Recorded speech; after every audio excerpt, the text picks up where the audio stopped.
MMA Meltdown on the Fight Network continues. Thanks to John Ramdeen for joining us. And people really have a difference of opinion when it comes to the Anderson Silva situation, and not so much Anderson Silva situation.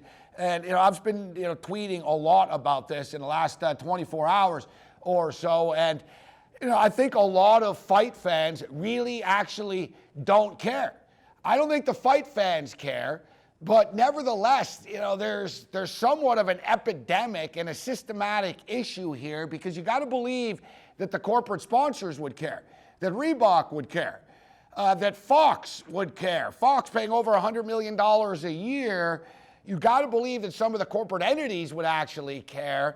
We know that Eric McGracken cares, and he's got one of the best combat sport websites out there, combatsportslaw.com. But Eric has really carved out a niche for himself in dealing with some of these legal issues pertaining to combat sports. Eric, it's always a pleasure. Thanks a lot for taking the time to be with us.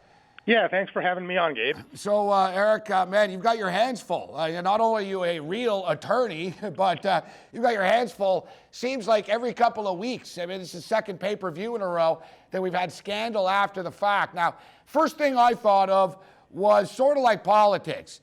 When did the UFC know? What did they know? When did they know it? They're saying they didn't know about this one. Okay, we'll take them for their word on that. They did know about the John Jones failed test, but I think a lot of people that actually do care about the integrity of the sport are asking, what's the point of the Nevada State Athletic Commission testing these fighters if they don't say anything until after the fight when they got paid, and oh yeah, the fans have already paid for the fight?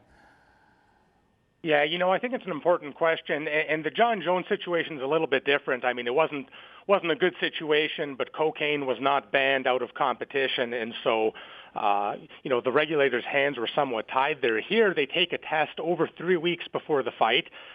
It's reported that Silva's popped for anabolic steroids in that test.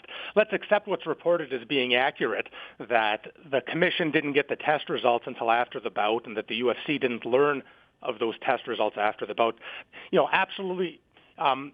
Your question hits the nail on the head. What's the point? If you're testing these guys ahead of time, it's to catch cheaters that are cheating, to prevent those cheaters from fighting, being doped up, having advantage. It's an issue of the safety of the combatants, and it looks like that goal wasn't met here. And so then the question is why? I put together an article here, and the bottom line is there is financial incentive for the commissions for these bouts to go ahead. And so the real question is this, Gabriel, could the test results have been found ahead of time or not? And it looks like, the answer is yes, because I'm just reading Bloody Elbow right now, and there's a quote there to Commissioner Bennett that says, the time lapse is unacceptable. We've made arrangements with the lab to make sure we get the results within 7 days, and they're working hand in glove with us on this. So if that's the case, it looks like these results could have been obtained ahead of time, and it's really unfortunate for everybody involved that they weren't. In my own personal opinion, and this is just my own personal opinion, I don't believe that this was a secret. Las Vegas is a small city. It's a close-knit community. The Nevada State Athletic Commission, it seems to me, more so works with mixed martial arts, or we'll say the UFC, and with boxing to protect them more than to protect the integrity of the actual sport that they're supposed to be. That's the way I look at this. They all know each other. Who's kidding who here? Floyd Mayweather was going to go to jail. He was found guilty to go to jail. The judge said, I want to put you in jail right now, but it's come to my attention that your fight's worth about $100 million to our local economy. The workers at the MGM, then you piss off the unions. You go down the list. It's always been fight first in Las Vegas, and let's worry about it later. That's their MO there. So I don't believe them. I don't believe. I think everybody knew the whole time, Eric. I'm just stating my own personal opinion. Yeah, no, fair enough. And I don't know what they knew and when they knew it. I just know what's being reported right now.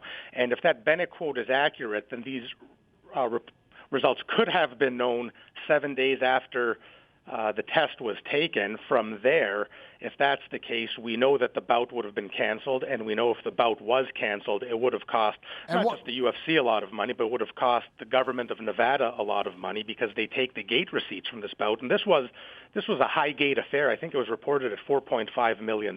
So when the commission takes a percentage of that, that's a lot of money that gets funneled into the Nevada state government. So, it looks like there's at the very least a conflict of interest when you have a regulator who's taking profit and putting it into the government's coffers, and at the same time they've got the job of weeding out cheaters and possibly canceling fight cards. It's a real problem. I mean, it's a conflict of interest, and it's tough to do that job with integrity when you have those competing interests pulling at you. No. I'm sure that every member on the Athletic Commission and the Gaming Commission in the state of Nevada, no conflict of interest whatsoever at all.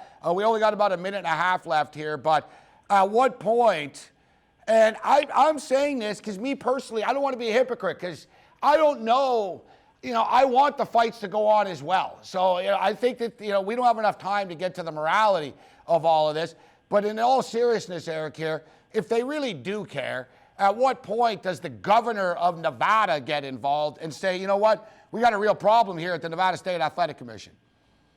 Yeah, I hate to be cynical, but I just want to bring this up quickly.